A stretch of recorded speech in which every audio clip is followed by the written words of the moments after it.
ধরা যাক যে আমাদের একটি ভেক্টর মানের ফাংশন আছে আর অফ এস এবং টি।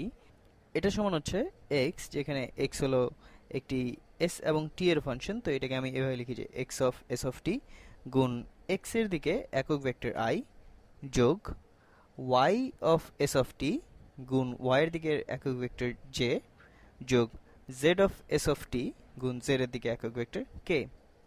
তাহলে আমাদের যে এই ভেক্টর মানের ফাংশন আছে, তো এর জন্য ধরা যাক যে আমরা এর একটি পার্শিয়াল ডেরিভেটিভ বের করব। তো যে কোনো একটি পরিমাপক বা প্যারামিটার দিয়ে, যে এক্স এবং টি এর মধ্যে। তাহলে এটা আসলে মোটামুটি আমার মনে হয় স্বাভাবিকই হবে, উল্টাপাল্টা কিছু হবে না। আমরা আগে ভেক্টর মান ছাড়া এই ফাংশনের পার্শিয়াল ডেরিভেটিভ নিয়েছিলাম। সেখানে আমরা একটি চলকের সাপেক্ষে ডেরিভেটিভ নিয়েছি এবং অন্যটাকে আমরা ধ্রুবক ধরেছিলাম। তো এখানে আমরা ঠিক একই কাজ করব। আমরা ভেক্টর মান ফাংশনের সাধারণ ডেরিভেটিভ নিয়েছিলাম, তো সেখানে আমরা আসলে এই প্রত্যেকটা রাশির সাধারণ ডেরিভেটিভই পেয়েছিলাম। এখন আমরা এখানে দেখব যে সেই একই জিনিস হবে যখন আমরা এই পার্শিয়াল ডেরিভেটিভ নিব।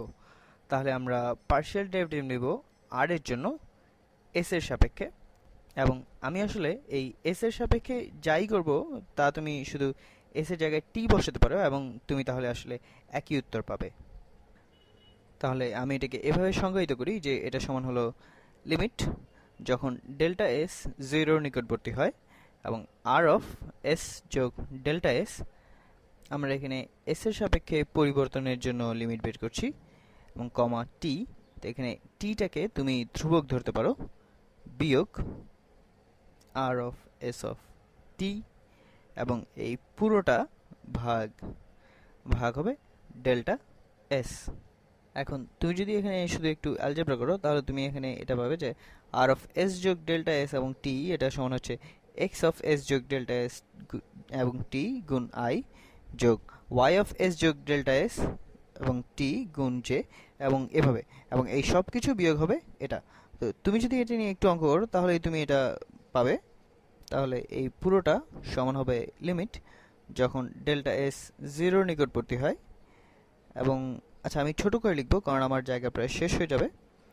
তো এক্স অফ এস যোগ ডেল্টা এস এবং টি বিয়োগ এক্স অফ এস এবং টি। আমার মনে হয় তুমি বুঝতে পারছো যে আমি কি করব, এবং এই সব কিছু লেখাটা কিছুটা একঘেয়ে হয়ে যাচ্ছে, কিন্তু এটা খারাপ কিছু না। ভাগ ডেল্টা এস গুণ আই যোগ, আচ্ছা আমি এটি একটি ভিন্ন রঙই করি যাতে এটা একটু কম একঘেয়ে হয়। তো যোগ ওয়াই, এবং এখানে আসলে এই প্রত্যেকটার জন্যই এই লিমিট যখন ডেল্টা এস জিরো নিকটবর্তী হয় এটা প্রত্যেকটার উপরেই খাটে। ওয়াই অফ এস যোগ ডেল্টা এস কমা টি বিয়োগ ওয়াই অফ এস কমা টি ভাগ ডেল্টা এস গুণ জে, এবং অবশেষে জেড অফ এস যোগ ডেল্টা এস কমা টি বিয়োগ জেড অফ এস কমা টি, এই পুরোটা ভাগ ডেল্টা এস গুণ কে। আর এই সব কিছুই আসলে সংজ্ঞা থেকে পাও। তুমি যদি আসলে এই এস যোগ ডেল্টা এস বসাও এই এস এর জায়গায় এবং তুমি অঙ্ক করে বের করো, তাহলে তুমি আসলে এই একই জিনিস পাবে। এবং আশা করি তোমরা এটা বুঝতে পারছো যে আমরা এখানে আসলে এই প্রতিটা ফাংশনের পার্শিয়াল ডেরিভেটিভ নেওয়ার চেষ্টা করছি এস এর সাপেক্ষে। আর এই সব ফাংশন, এই এক্স অফ এস এবং টি এটা হচ্ছে একটি ভেক্টর মানের ফাংশন না, এবং এই ওয়াই এটাও কোনো ভেক্টর মানের ফাংশন না, এবং এই জেড এটাও কোনো ভেক্টর মানের ফাংশন না। তো তুমি যখন এই সবগুলোকে একসাথে নিবে তখন এটা একটি ভেক্টর মানের ফাংশন হয়ে যাচ্ছে, কারণ এই প্রথমটাকে তুমি একটি ভেক্টর দিয়ে গুণ করছো, তারপর এটাকেও তুমি একটি ভেক্টর দিয়ে গুণ করছো, এবং এর পরেরটাকেও তুমি ভেক্টর দিয়ে গুণ করছো। কিন্তু আলাদা আলাদাভাবে এই ফাংশনগুলো ভেক্টর মান নয়। তাহলে এটা হচ্ছে একটি সাধারণ পার্শিয়াল ডেরিভেটিভের সংজ্ঞা। এবং যখন তুমি লিমিট নিচ্ছ এই ডেল্টা এস জিরোর নিকটবর্তী হয় তখন এই প্রত্যেকটা ক্ষেত্রেই তো এটা হচ্ছে আসলে একই জিনিস, এবং এটা সমান হচ্ছে যে এই এক্স এর একটি পার্শিয়াল ডেরিভেটিভ এস এর সাপেক্ষে গুণ আই যোগ ওয়াই এর পার্শিয়াল ডেরিভেটিভ এস এর সাপেক্ষে গুণ জে যোগ জেড এর পার্শিয়াল ডেরিভেটিভ এস এর সাপেক্ষে গুণ কে। এবং এখানে আমি আরেকটি কাজ করব, কিন্তু এটা হবে এই ভিডিওটা বানানোর আসল উদ্দেশ্যই হচ্ছে যে এটা আমাদের কিছু কৌশল শিখাবে, এবং যেগুলো দিয়ে আমরা এই পরের ভিডিওগুলোতে আমরা সারফেস ইন্টিগ্রাল করতে পারবো। তাহলে এখানে আমি একটি কাজ করব যেটা অনেকটা আসলে গণিতের মতো, কিন্তু এটার আসল কারণ হচ্ছে আসলে এই ডিফারেনশিয়াল হচ্ছে এমন একটি জিনিস যেটাকে বিস্তারিতভাবে সংজ্ঞা দেওয়া যায় না, এবং আমার মনে হয় তুমি এটা দেখে তুমি নিজেই বুঝতে পারবে যে এটা কি হচ্ছে। তাহলে এখানে এটা সমান আমি বলবো যে, আচ্ছা এটা তুমি কোনো বইয়ে পাবে না, এবং গণিতবিদরা যদি এটা দেখে তাহলে তারা এখানে ভ্রু কুঁচকাবে। তো কিন্তু আমি এটা করতে পছন্দ করি, কারণ আমার মনে হয় যে এটা আসলে তোমাকে নিজে নিজে বুঝতে সাহায্য করে, যে যখন আমরা এই সারফেস ইন্টিগ্রাল করব। তাহলে আমি বলবো যে এখানে এই পুরো জিনিসটা এটা সমান হবে যে আর অফ এস যোগ ডিএস, অর্থাৎ এস এর ডিফারেনশিয়াল, এবং এটা আসলে খুবই ছোট একটি পরিবর্তন, এবং টি বিয়োগ আর অফ এস আর টি, এবং এই পুরোটা ভাগ সেই খুব ছোট পরিবর্তন। তাহলে আমি আশা করি যে অন্তত বুঝতে পারছো যে কেন আমি এই জিনিসটাকে এভাবে দেখি। তো যখন আমরা লিমিট নেই তখন আমরা এই ডেল্টা এস এটা অনেক খুবই খুবই খুবই ছোট হয়ে যেতে থাকে, এবং আমার মাথায় আসলে এটা ঠিক এভাবেই আমি ডিফারেনশিয়ালকে কল্পনা করি। তো যখন কেউ লিখে যে এই y এর ডেরিভেটিভ x এর সাপেক্ষে, এবং ধরা যাক যে তারা বলে এটা সমান হচ্ছে 2, তো আমরা আগে এই ডিফারেনশিয়াল নিয়ে কিছু অঙ্ক করেছি।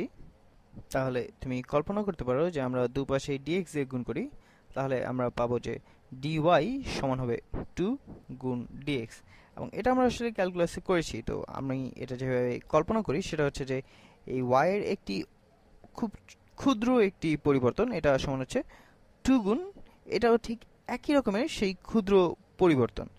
তাহলে এটা হচ্ছে আসলে আমরা যদি এই x এর মধ্যে ছোট একটি পরিবর্তন থাকে, তাহলে এই y এর পরিবর্তনটা হচ্ছে এটাও খুবই ছোট, কিন্তু এটা সেটার দ্বিগুণ হবে। এবং আমার মনে হয় এটাই হচ্ছে এটাকে দেখার সবচেয়ে ভালো উপায়। কিন্তু সাধারণভাবে আমরা এই ডিফারেনশিয়ালকে দেখি যে চলকের মধ্যে খুবই ছোট একটি পরিবর্তন হিসেবে। তাহলে এটা শেষ করে আমি এই গণিতবিদদের ভ্রু কুঁচকানো ব্যাখ্যা শেষে আমি আশা করি যে তুমি কিছুটা হলেও বুঝতে পেরেছো যে এটা আসলে কোনো পাগলামি বুদ্ধি না। তো আমি শুধু বলছি যে এই ডেল্টা এস যদি এটা জিরোর নিকটবর্তী হয় তাহলে সেটাকে আমরা ডিএস এর মতো করে কল্পনা করতে পারি।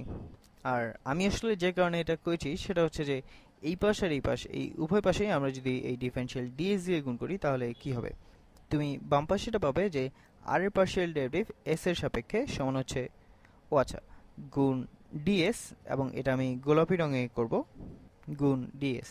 এখন এটা হচ্ছে সাধারণ একটি ডিফারেনশিয়াল এবং এস এর মধ্যে খুব ছোট একটি পরিবর্তন।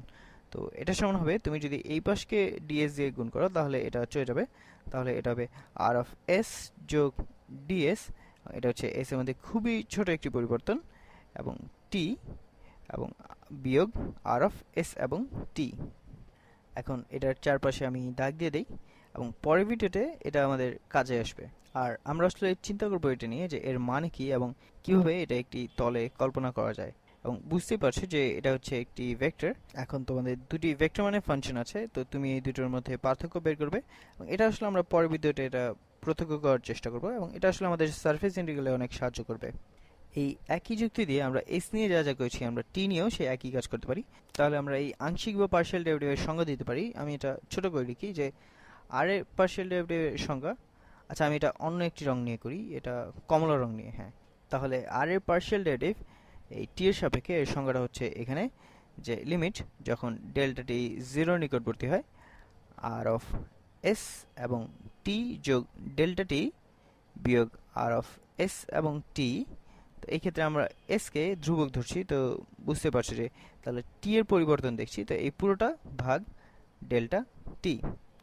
তাহলে আমরা একই জিনিস পাই, এটা সমান হচ্ছে যে এক্স এর পার্শিয়াল ডেরিভেটিভ টি এর সাপেক্ষে গুণ আই যোগ ওয়াই এর পার্শিয়াল ডেরিভেটিভ টি এর সাপেক্ষে গুণ জে যোগ জেড এর পার্শিয়াল ডেরিভেটিভ টি এর সাপেক্ষে গুণ কে।